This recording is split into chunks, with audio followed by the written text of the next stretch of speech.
tamilcinemanew.in.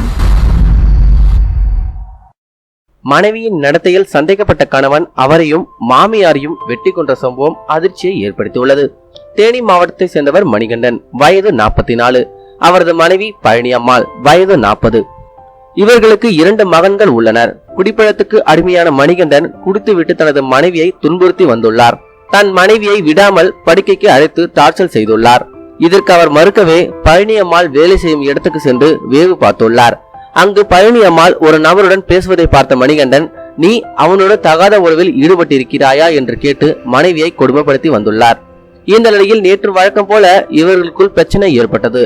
அப்போது ஆத்திரத்தில் மணிகண்டன் பழனியம்மாளை வெட்டி கொன்றுவிட்டார். இதனை தடுக்க வந்த மாமியாரையும் அவர் வெட்டி கொலை செய்துள்ளார். இதை குறித்து போலீஸ் அதிகாரிகள் வழக்கு பதிவு செய்து விசாரணை நடத்தி வருகின்றனர். இச்சம்பவம் அப்பகுதியில் பெரும் பரபரப்பை ஏற்படுத்தியுள்ளது. மேலும் இதுபோல செய்திகளை உடனுக்குடன் தெரிந்து கொள்ள நமது தமிழ் சினிமா சேனலை சப்ஸ்கிரைப் பண்ணுங்க. மேலும் இதுபோல செய்திகளை தெரிஞ்சுக்க நம்ம தமிழ் சினிமா சேனலை சப்ஸ்கிரைப் பண்ணுங்க.